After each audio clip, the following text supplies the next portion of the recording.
trying to enact policies that help or hinder our local businesses? Are you actively trying to enact policies to help our local law enforcement officers do their job of protecting the peace of our community? From everything that I've seen in this town, the answer to these questions is no. I'd love to be proven otherwise. Throughout my life, I have come to realize Throughout my life, I have come to realize that what we walk in agreement with will come to be. Through my eyes, it looks as if our community has come into agreement with vagrancy, disrespect, and unsound policies. I'd love to see a shift. We should strive to walk in agreement with truth, justice, accountability, and most of all, safety for our citizens. I'm sick and tired of the obvious disregard of basic human decency that abounds in our community. How can anyone in their right mind walk down the streets of Shelton and feel as if everything is a-okay? Seriously, how can that be? It makes me wonder who in the heck is being paid to keep our community on this track? What are the benefits of allowing this malignant behavior to continue?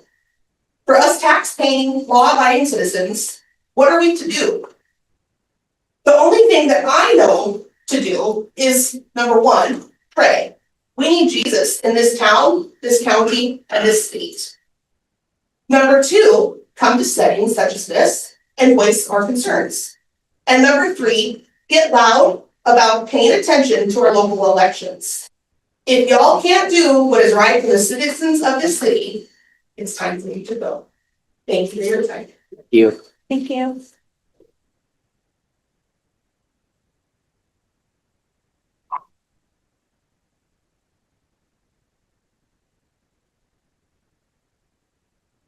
Our next speaker is Steve Jewett. My name's Dean's turn.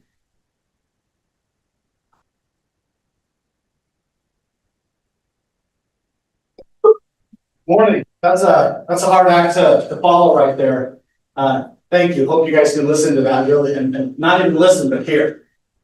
Here a few weeks ago, wife and I had our anniversary. We went out on the water, enjoyed ourselves, and to get to the water, we were at the yacht club. And if y'all remember back a few years ago, you could actually take your car and drive out onto the yacht club, onto the landing and go down and get in your boat. Now that's blocked off. Cameras are everywhere, and there's razor wire abound. Why do we have to have razor wire? You ask yourself. I wonder if it's the yacht club campground that we have going on, that many a parcel which was given to you is on city property. Vagrants abound, garbage, environmental disaster, 2,500 5-gallon buckets of raw sewage going into our open bay every year. These things, even though I say them, they don't disappear. They don't go away. They're true. Check your facts. So we have to take a look at this and see what we can do as a group of individuals. And the 4 strong members, the conservative members of our council, we need to vote and we need to pass and we need to enforce what we need to enforce to take care of our community, our businesses, and our people. That's what we need to do. Brewer Park was cleaned up, but then it gets dirty again. Then it cleans up, then it gets dirty again. How much money does that cost us to do? Our sidewalks are upheavals. Local businesses have to buy their own paint to stripe the curbs and or the parking to make your town look beautiful. And this is your town as well as it is mine. So we all need to work together on this town. The razor wires are really got me, but coming back into town, it was kind of like the walk of shame. There was garbage, there was litter, there was chopped up bikes, there was, garbage in the creeks. I mean, it was really disappointing to come off the water from Gig Harbor and then see that. It kind of makes your heart hurt. I know Sheridan talked about it once, you coming in when it's not at nighttime and there's fires and stuff going up on the hill. I wouldn't stop here and get gas. I've got a business here. And it's right on the major thoroughfare. So it's nice to have people drive through town. We were pretty busy yesterday with people going through with the holiday because it's a main thoroughfare. We need to embrace our town and what we have and what it can be. Okay, we need to head towards that. Miguel said, we need to look to the future. If what we're doing in the past doesn't work, then let's change it. That's probably not what he meant, but you know what? We need to go down that direction. Thank you. Thank you. That's all we have, Mr. Mayor. There's no one on Zoom. All right. We have a presentation tonight. Mayor. I'm sorry. Oh, Monty, yes. Mr. Can you sign in, Monty, also? Just a quick little thing, earlier this morning, I was talking to, the commissioners. And, what I have is, what we have is, we have an opportunity, they have $3.4 million in road funds that they can use for trails here in Shelton to connect Bay Shore to the marina. And what we do is we get everybody off of the side of the road of the Bay Shore, State Route 3 between Bay Shore and the marina. And this is awesome. And Mark Ziegler was there years ago, about 10 or 12 years ago, when we spoke with the Navy, and the Navy said they would grant us permission for an easement to connect us. Okay, so I'm just saying, Randy Nevlin and Mark Ziegler, Randy said that he was gonna be talking to Mark Ziegler about this, and he told me it was all right for me to tell the Squaxin tribe that they were having a conversation. And so Cameron Henry, who's the Squaxin Tribal Council, he said, oh, he wants to be involved in this. So what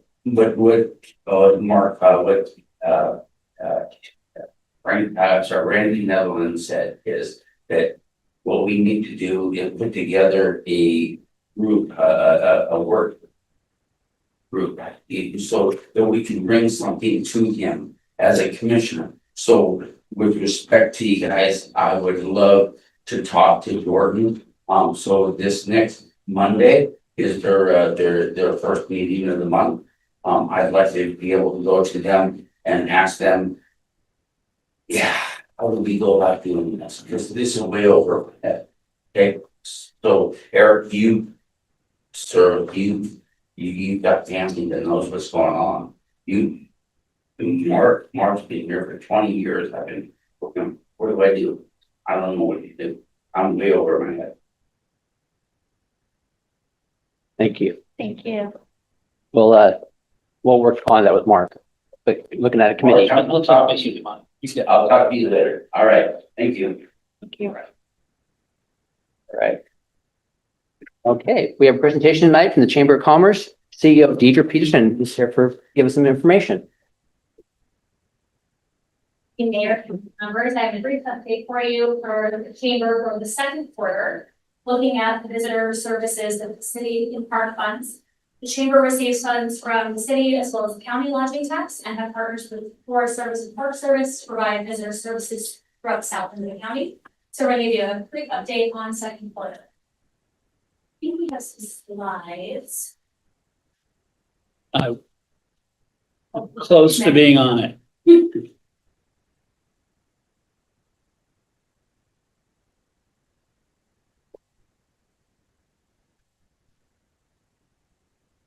So this report will cover April through June. So we're just kind of ramping up the tourism season. The next report that I did will kind of give you the end of our peak season so you can see how it's.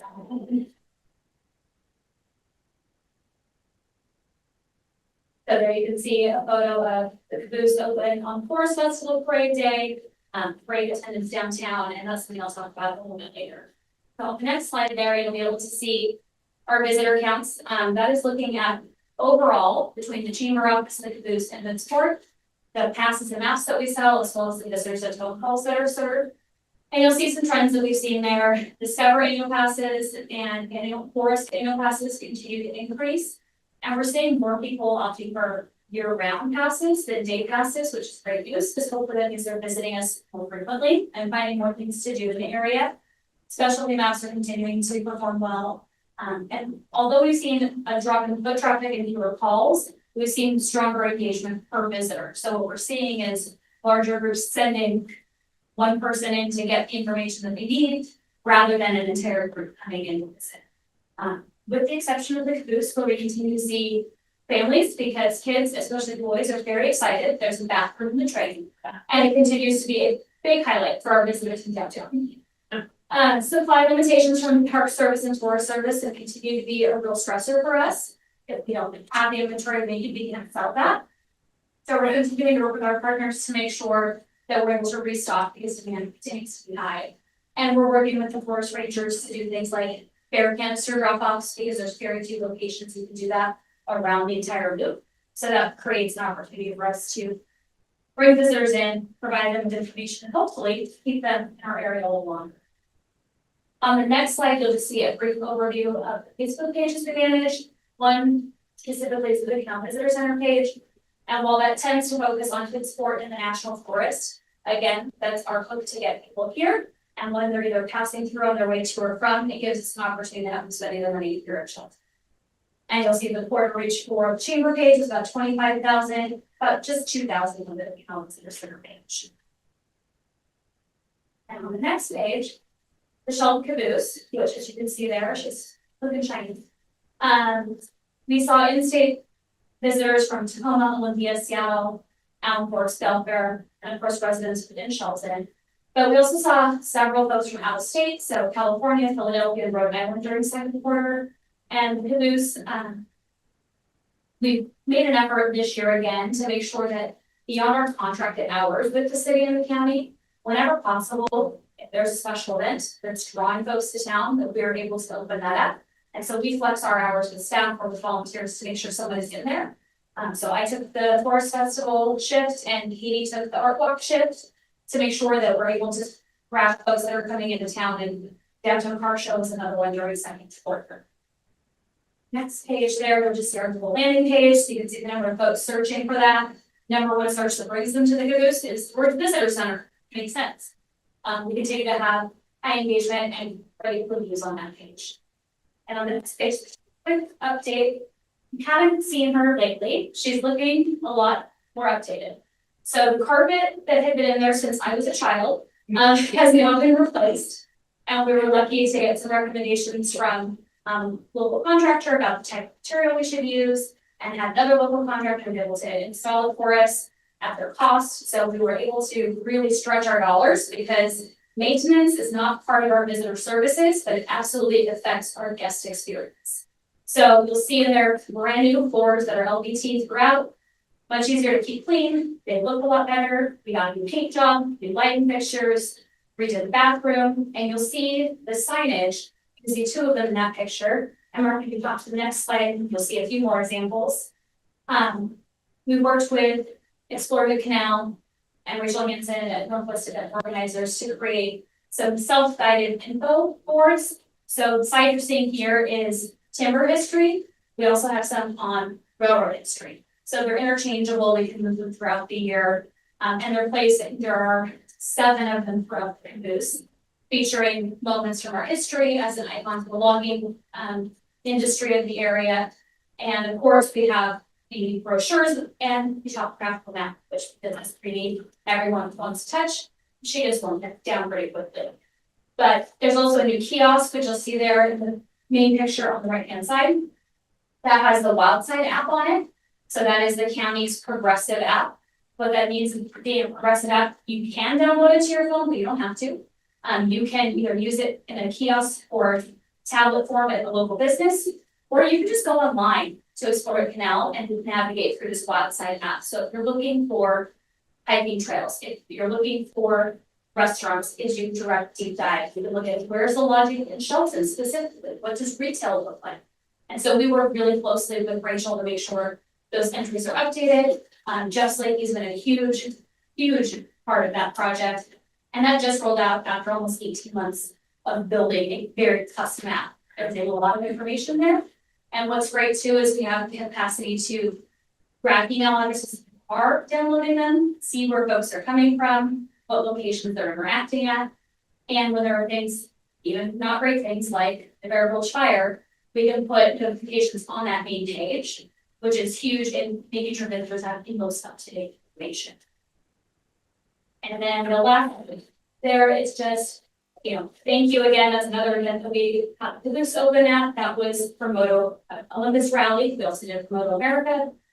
To make sure that we are capturing those folks when they are in town and really directing them to our downtown businesses, our local services, so that even if they can't find lodging here, because we continue to be limited in our lodging options, hopefully we are at least capturing that retail sales tax from them filling up their car, going to the grocery store, grabbing a cute souvenir. And so that's been a really important tactic for us throughout 2025.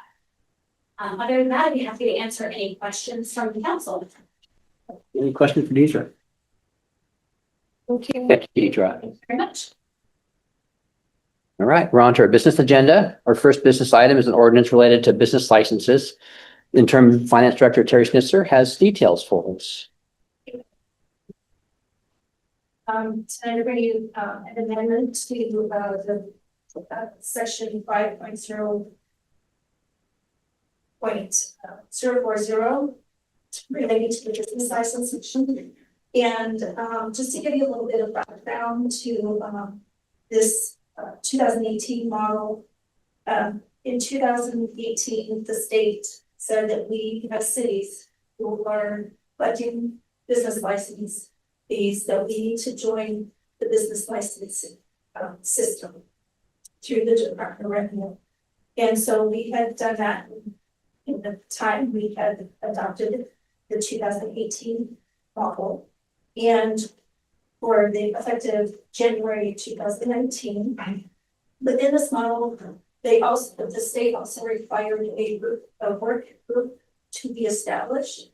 And that work group consists of the Association of Washington Cities, as well as other cities within Washington State. So they were able to establish the 2026 model, which says that, which affects our current section, that is the exemption from business license requirements, threshold exemption from 2,000 to 4,000. And this is underlined in section 1 part 2 of your materials. And within it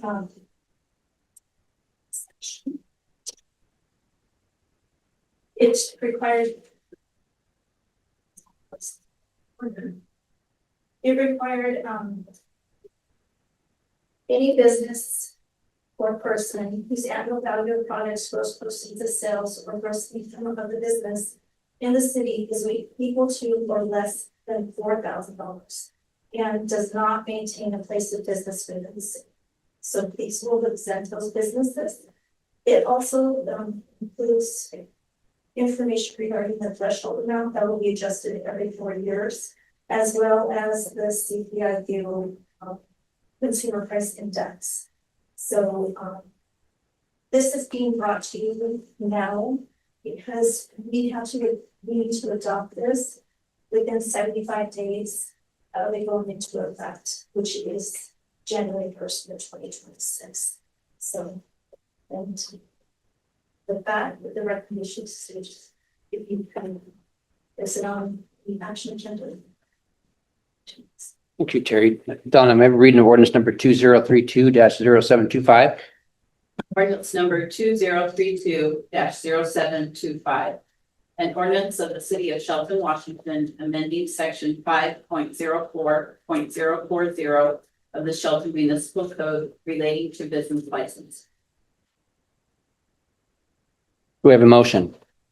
Mr. Mayor, I move place ordinance number 2032-0725 on September 16th, 2025 council meeting action agenda for consideration.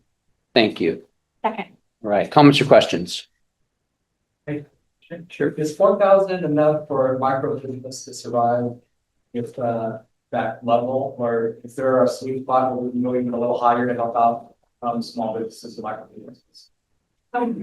It's certainly up to the council. We can't make it a higher threshold. I just don't know what the effect, we won't know how this even 4,000 will affect cities' revenues until they file in 2020. That based off of this amendment. I don't anticipate of lost revenue from this. Because a lot of our smaller businesses are in the city that we collect from, and these are the top, are outside this. I was just wondering if 4,000 was the gust level, or we can increase it a little bit more without the budgetary tax. So is that something we should look into in the next 2 weeks?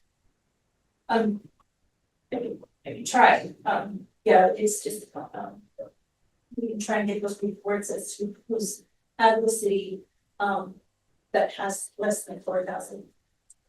Oh. Right now, they don't report if it's 2,000 or less, but So our policy already is like 15,000 a year, right, for B&O taxes. So it's already at 15,000 that they don't have to pay B&O. I'm not sure about the sales tax. 20,000, excuse me. So it's 20,000 already. So, But this is for the life, correct? yes. well, it's the license would require them to pay sales tax. They would have to report their sales tax. So they don't have to report sales tax under between 2,000 and 4,000. They have to have a state business license regardless. Correct, but I'm talking about the city. Okay.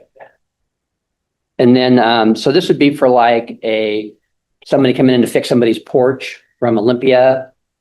And that's the only job that they have. So what if those jobs keep coming? So if that person is here for this house and then a month later he's at this house and then a month later he's at this house. I mean, how does that really come into play at all? We need to make sure that we are not having that gross income of less than 4,000. Otherwise, they do need license to bring their tax. If they make them. Any questions?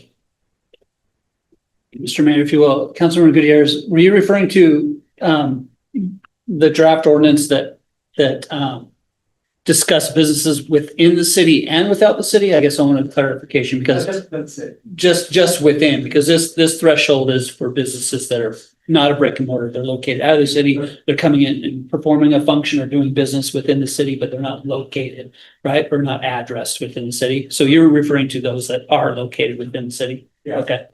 One more question. So they're still going to be regulated by the health department, like say a food truck from Tacoma comes into Shelton for an event. Somebody's still making sure that they're doing what they're supposed to be doing. Yeah, so building code, health department code, L&I would still apply under these circumstances. We as in the city, may not have the threshold to review that because they don't apply for a business license, correct? So sometimes if you apply for a business license, we will check with the health department, L&I, building, fire, and do those inspections just to make sure that all the requirements are being met attached to that business license. So that wouldn't, right? They wouldn't be applying for a business license if they don't meet that $4,000 threshold. So we would not be necessarily checking those proactively. This is mandated by the state. Makes me kind of nervous. It might be taking away business from some of our local businesses. What we did see for groups heard from the business community. So that's the recommendation they came up with. Anything else? Right, we have a motion and a second to place ordinance number 2032-0725 on the September 16th, 2025 council meeting action agenda for further consideration. All in favor, say aye. Aye. Opposed? Motion carries. Up next, a resolution to adopt the ADA transition plan for Assistant Public Works Director Aaron Nix. Mayor, council, pleasure to be here. As you recall, last month we did a study session with regard to the ADA transition plan. What it is, in essence, is identifying obstacles within our rights of way that prevent or exclude people with disabilities from accessing within the right of way. If you recall, initially we had an estimate of about 15 linear miles of sidewalk. In reality, we have about 38 miles of sidewalk. All of those sidewalks, as well as any other area within the right of way, was walked and documented. And the ADA transition plan basically identified those areas. This is all part of being in compliance with Title II of the ADA, the mandated ADA American Disabilities Act. So this is also a requirement that many of the transportation related organizations that give us money a requirement. So we did that. As you recall from that study session, the impact was $26 million with regard to if we could fix all of the issues. That's not what you're asked to do here. You're actually asked to start, first of all, identifying them and inventorying them. This is the major process. And then identifying processes and means in which you can move forward and rectifying some of these as budget allows. You also recall we discussed at that study session that that was prior to the passage of the tax, the street tax. Transportation benefits. Transportation benefit, sorry. So that is now that is going to help us with this. It's fairly conservative. The timeframes that I think I told you guys is they based it on like a 20, 30, and 40-year lifetime that you can recover and get rid of those ADA compliance issues. The problem with ADA, and I will attest to this, is that and I know many engineers will, the standards change continuously. So you may be in compliant, you may be non-compliant. It just depends on what has changed. So what we've identified, like I said, $26 million worth. It's a plan. We've identified some minimal resources that we can apply to this. But our intent with this and bringing this forward is to have the council obviously review it, approve it, and this will allow us to get more grant money in the future. So I'm absolutely happy to go into greater detail, but that's the substance of what this plan is. We are now just trying to get it adopted with the desire that you move to the action agenda at your next meeting. Thank you. Do we have a motion? Mayor, we place resolution number 1397-0725 on the action agenda of the council meeting on September 16th, 2025. Second. Thank you. Comments or questions? Just wanted to say this is a step in the right direction for making Shelton a better place, walkable and livable. And it might be really expensive, but I think it's aspirational to put sidewalks everywhere and to increase property values to make Shelton a destination place where people want to come and live. And I think this is something that we should look towards. And if we can't meet that super high standard, that we should please get started and think about how we can get there as a community.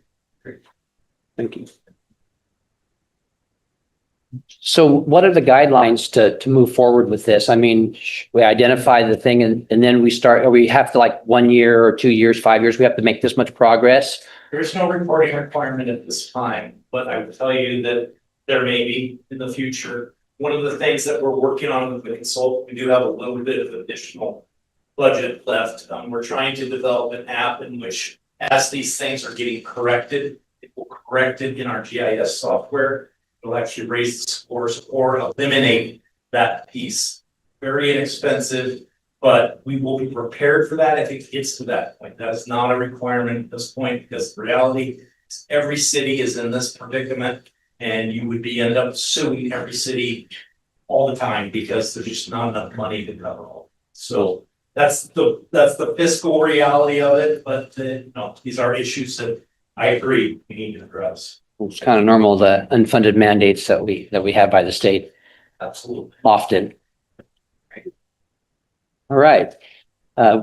We have a motion and a second to place resolution number 1397-0725 on the action agenda for council meeting September 16th for the consideration. All in favor, say aye. Aye. Opposed, motion carries. Thank you. Our next action item is Senior Planner Jason Doe says, tell us about an annexation request. Thank you, Mayor. Council. As you recall, at your August 19th meeting, you held a public hearing to consider the annexation of the 2.5 acre piece of property vacant. It's located in our UGA. Thank you, Don.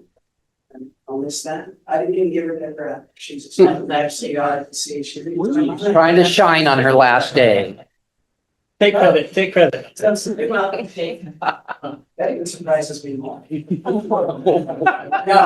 When's your evaluation due? 2.5 acre piece of vacant property located just north and adjacent to city limits. It's pre-zoned neighborhood residential.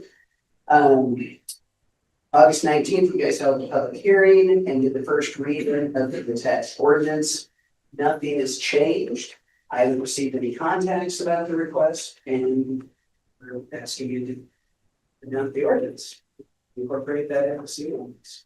Thank you, Jason. Donna, anyone sign up for public comment? No, Mr. Mayor.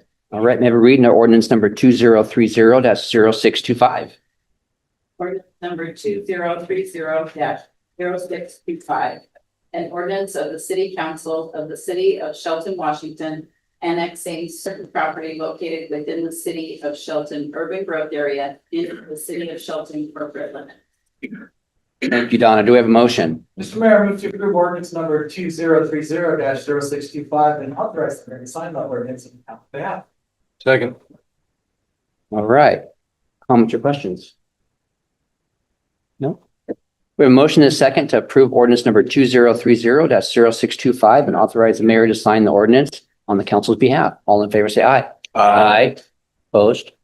Motion carries. Thank you, Jason. Right, up next is a contract award for secure fencing project. Assistant Public Works Director Aaron Nix has details for us. Thank you again. I almost gave him a promotion there, sorry. Thank you again. I appreciate that. We talked about this at your last council meeting. We got some really good bids in for this project. This is for secure fencing area that's for the vacated piece of this street that we have out there. Obviously, we talked about a little bit can about $393,000. We had gotten a grant for about $200,000, and then last year we budgeted, I think it was REIT 2 or REIT. It was a REIT contribution. I didn't specify which REIT, but it was a REIT contribution.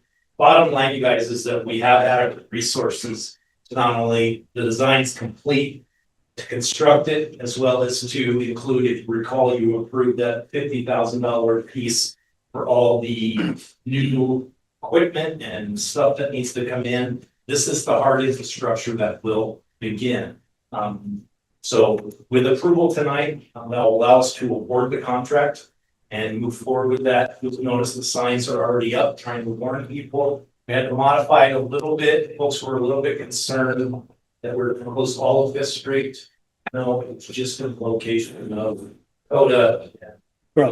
Grove. Sorry. So we put that on, at least on that side. You did get a comment card? Yes. Okay. We did mail out a comment card, not comment cards, just letting people know.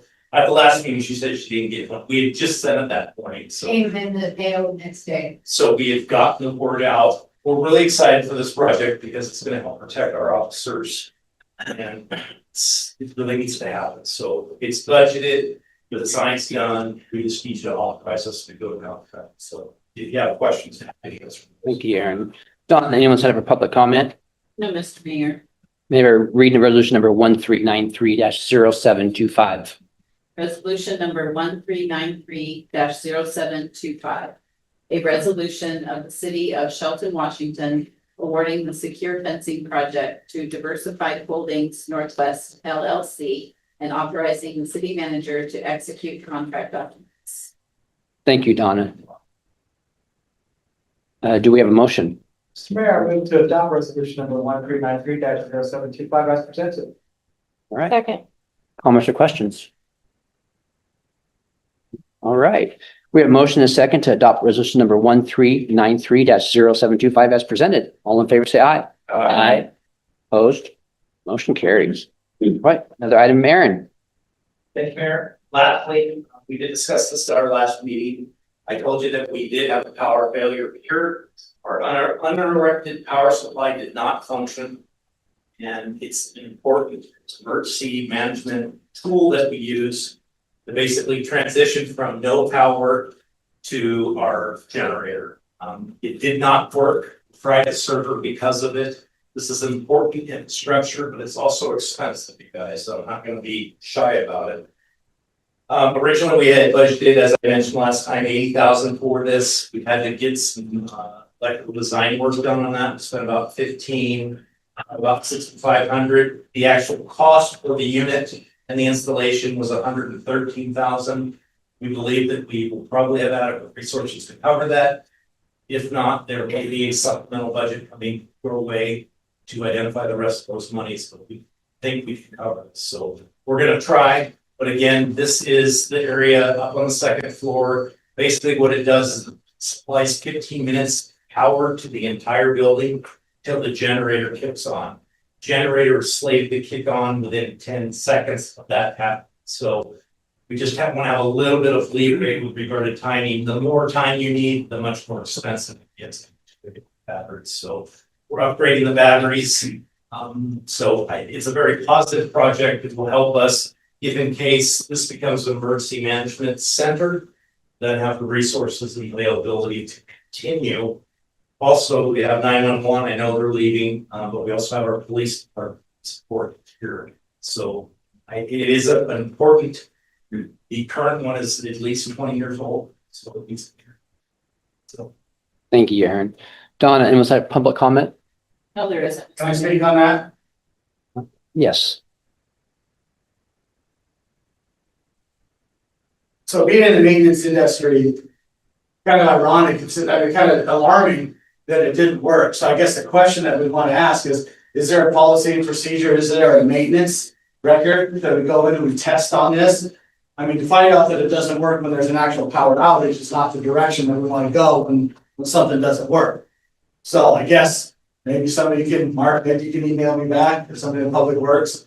What's our test processes? How do we know that those batteries are good? Doing telecom, we did standby power supplies, so we had to go around every so often and change out those peak cell batteries, different things like that. So where are we at with that? So that now that we know this has happened, what's our next step to alleviate that so that we're not just spending a bunch of money for a fried server?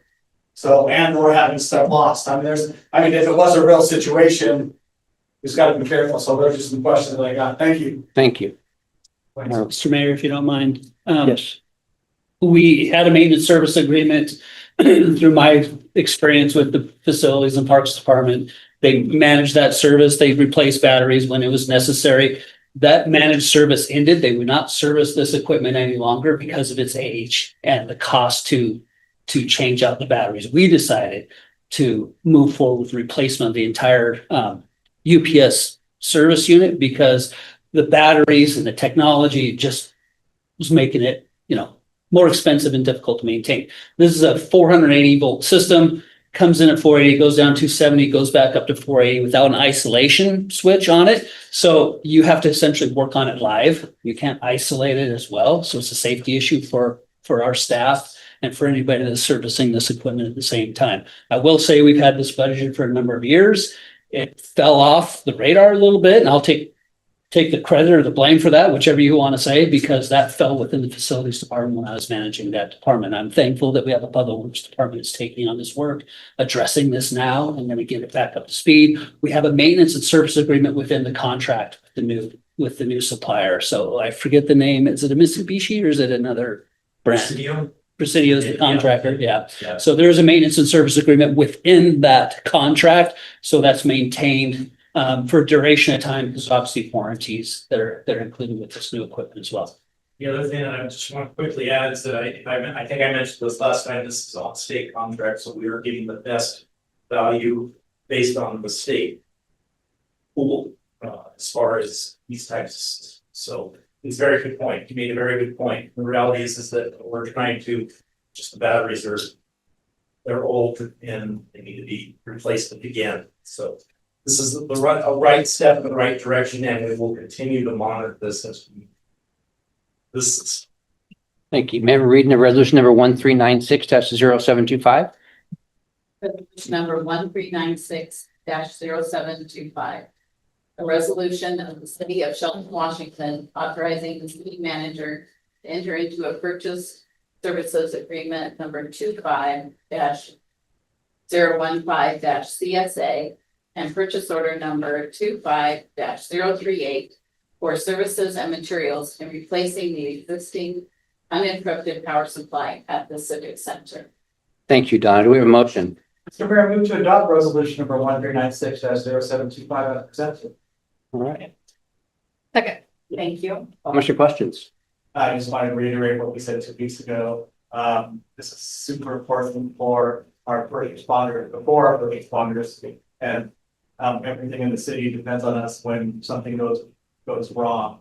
And we're in a situation where we're having a lot of weather situations and we're in situations where it's happening with more frequency. So we need to be prepared, and this is a good step in making sure that we're modernizing and making sure that we are ready for any emergency. So thank you, Eric, thank you, city manager, for recognizing that we had an inadequate system and that we need to step up and be ready for the challenges that are ahead later in the century. So thank you.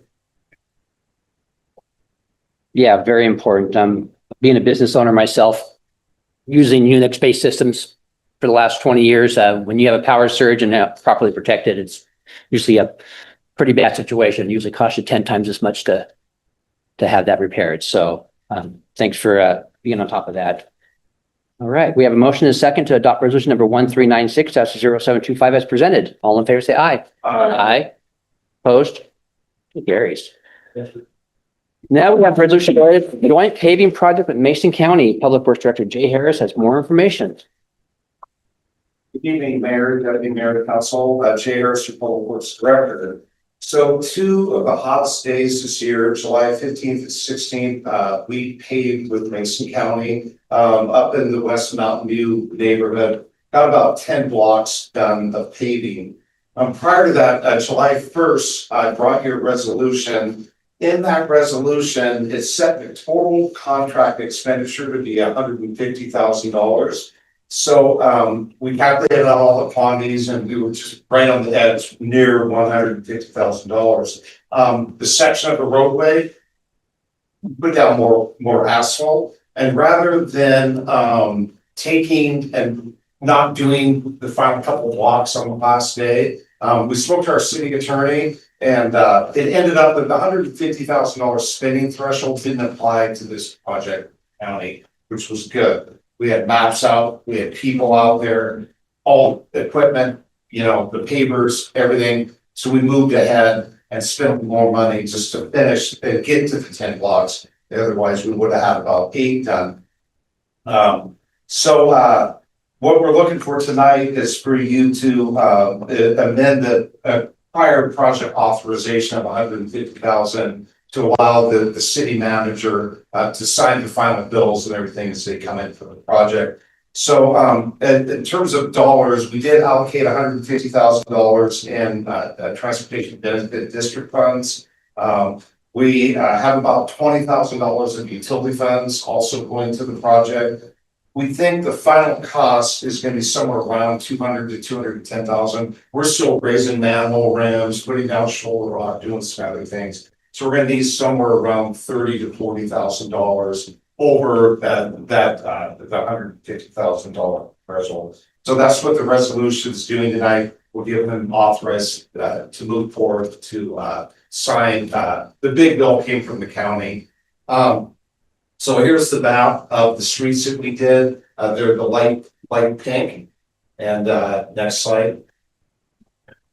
And then so here's Madison Street and C Street looking north, and you can see the part of the far background there. And so the road, it had been about 40 years since that asphalt was put down. So it had a long service life. So the lower picture is called a tap coat. It allows the new asphalt to bind to the old asphalt. Next slide. And same, there's a before, and then on this one, that's after. So that's after the county paver laid it down. There's people that break the edges, and then the compaction equipment, the rollers go across it. So that's before shoulder rocks put down. The edges are high here. Next slide. And then there's before and after. That shows the actual pavement operation. And you can see it's pretty intensive. There's guys that run the screen on the side. They are trying to keep that thing level the whole time. And you saw the picture prior, how straight they got that. The underlying surface is going like this. These guys stand there and adjust those up and down, trying to keep a nice smooth line the whole way. It's a pretty hard job. And there's people shoveling and such. The raking has been from my experience, I've done it before, one of the hardest parts. You do a day of raking at 95-degree heat and you're done, or shoveling in great heat, because typically it will be asphalt. So that is a transition, so you can see what the road looked like prior. And then they transitioned into the good asphalt right there. And you can see the dump truck dumps in, loads the paver, and the paver goes for a while, then they come back in and dump more, and it just keeps scooting down the road. They did lay over 1,300 tons of asphalt in 2 days. And I don't know if you know Todd Rhodes, but it almost killed when he said that. There was a lot of work for our guys and for the county crew. So I really appreciate the interlocal agreement that we did with them and the effort that everybody put in, and looking for a successful project next year. And it won't have $150,000 spending threshold on it. Thank you. Thank you. May I have a reading of resolution number 1401-0825? Resolution number 1401-0825. A resolution of the Council of the City of Shelton, Washington, amending resolution number 1391-0625 to confirm authority under RCW 35.77.020 for the 2025 West Mountain View Joint City-County paving project, and granting authorization for the city manager to process necessary documents. Thank you, Donna. We have a motion. Mr. Mayor, I move to adopt resolution number 1401-0825 as presented. I'm sorry. Second. Okay. Yeah. All right. Comments or questions? I just wanted to thank Jay and your crew for doing all the work, especially increasing our road condition index and slightly, and also for the past few years for the railroad gateway project and all the things that all the work is done, and keeping our city and slightly increasing and rising in the quality of streets that we provide. So once again, just thank you for the and thank you for working together cooperatively with the Mason County folks to get the best deal for us in the city. Appreciate that. And so we have the kickoff meeting today for Olympic Highway North for the design of that. And so more good things to come next year. We got a very large state grant on that. And so the goal is to fix Olympic Highway North next year and then get some more local road paving done also. Right. How do we get it by that 150 threshold? It's an estimate is what the RCW says. So we did our best job in estimating the amount of materials and supplies it would take. But as Jay mentioned, sometimes you have those deviations within the asphalt itself, and you want a smooth level surface. So you might be putting in a ½ inch for 300 feet just to level that out. And that starts adding up. All right. Comments or questions? But thank you, and thank Mason County staff for their hard work too. We really appreciate joining us on this and Good people. doing the work and saving us about $200,000, I think it wasn't it? About a $200,000 savings. All right. We have a motion and a second to adopt resolution number 1401-0825 as presented. All in favor, say aye. Aye. Opposed? Motion carries. All right. Our next ordinance updating some select sections of the municipal code. Mark Ziegler has details for us. Thank you, Mayor, Deputy Mayor, Council members. So this proposed ordinance has 3 different amendments within Chapter 2 of the Shelton Municipal Code. I'll start first by 2.06, which is repealing that chapter. It talks a lot about the departments and functions, and we have separate titles within that chapter, within Chapter 2 that already assess those. So it's redundant. It was originally drafted in 1988, had an update in 2018 when we changed from the commission to the council form of government. That's been the only update since 1988. So I don't think we look at it very often, to tell you the truth. It'll probably have some updates. So I'm recommending repealing 2.06.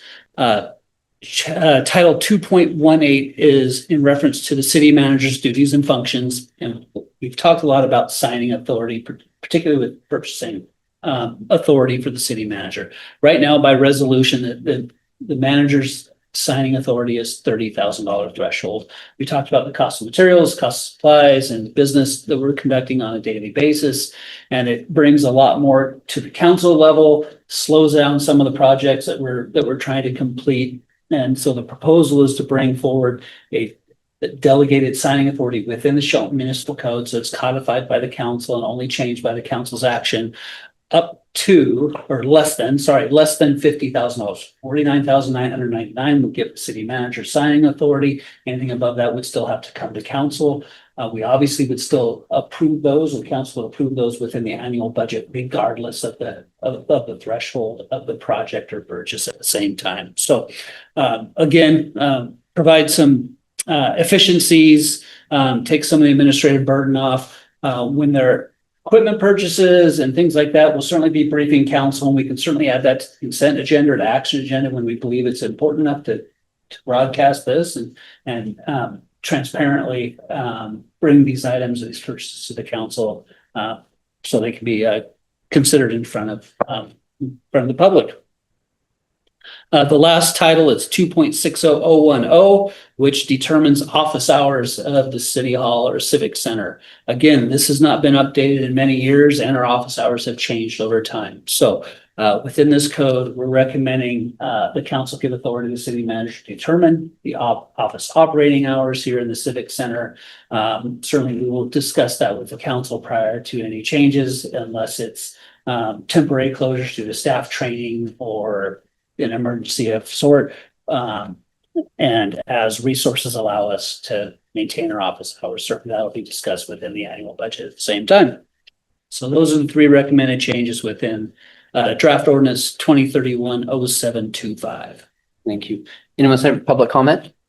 No, there isn't, Mr. Mayor. I have a reading of the ordinance number 2031-0725. Number 2031-0725. An ordinance of the city of Shelton, Washington, repealing chapter 2.06, adding a new section 2.18.040, reordering sections 2.18.040 through 0.060, and amending section 2.60.010 of the Shelton Municipal Code related to city manager authority. Thank you. Do we have a motion? Mr. Mayor, I move to approve 2031-0725 as presented. Second. All right, comments or questions? We've talked about this a lot, so we have a motion and a second to adopt ordinance number 2031-0725 as presented. All in favor, say aye. Aye. Opposed? Motion carries. The last item, Mark. I wanted a longer title to that ordinance, so Donna could read that, but just couldn't come up with anything else. So we'll end it with a short one here. Draft resolution 1170-0820, developed back in 2020, addressed the signing authority I referenced in the last briefing. So this is the $30,000 threshold set by resolution. This would repeal this resolution, take it off the books, reference the city code for that signing authority for the city manager. Right. Anyone have a public comment? No, Mr. Mayor. May we have the last reading from Donna, our city clerk? I have to be able to see. Okay. Sorry.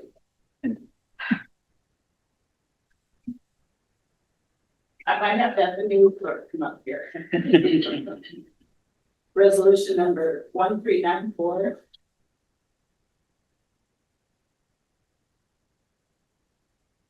It's 0725. Donna, if you don't mind, I can take it. I would love that. Okay.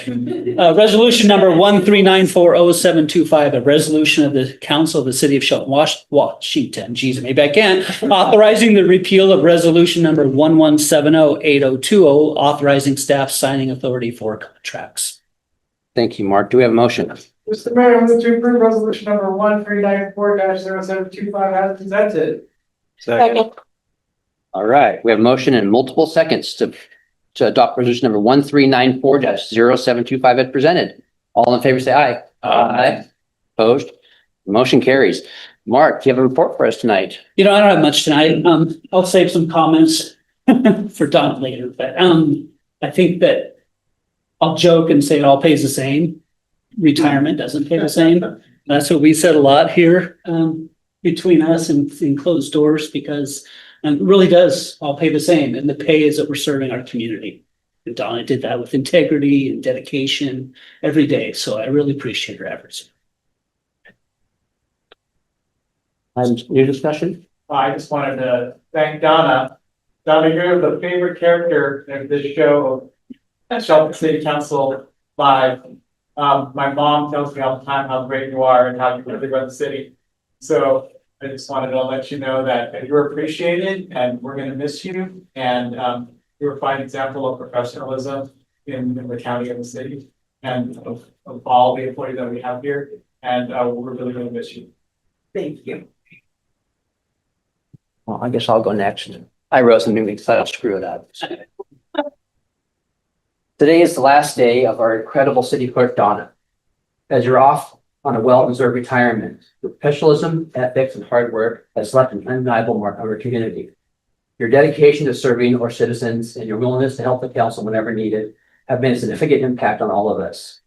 It has been a pleasure working with you, and you truly will be missed. Thank you for all the years of service and being an inspiring mentor to many. Now you're making me cry. As we say goodbye to you, we also welcome Mary as our new city clerk, sitting there in the back. And we look forward to continuing the excellent work you've established. Enjoy your retirement, Donna. You will hold a special place to the city of Shelton. And we do have a cake for you in the back, so we'll bring that out shortly. Thank you.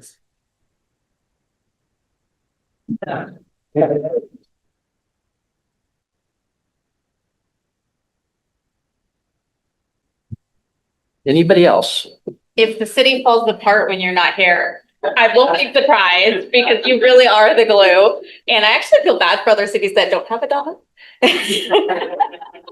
My husband is here, he might have some. And we've not just been lucky, we've been blessed to have you. So I hope you have the most wonderful retirement because you deserve it. Thank you very much. You've been like the mom that keeps us all in line, come in here, sign your paperwork, all that good stuff. Don't leave. You've been fantastic and we're gonna miss you. Thank you. Okay. I couldn't agree more with everybody else. You're gonna be missed. It's on. Right. Yeah. Congratulations. This is a mayor action item. Anybody in the audience want to speak to Donna? I'd like to make a citizen motion for Donna from a citizen standpoint. She needs a standing ovation. She's had to deal with the reasons public records.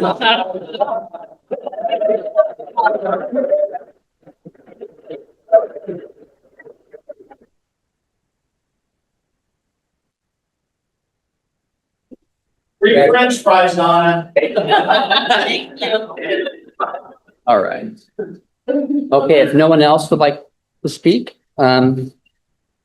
our next meeting is Tuesday, September 16th at 6 p.m. Our study session on the 9th has been canceled. This meeting is adjourned at 7 p.m. exactly.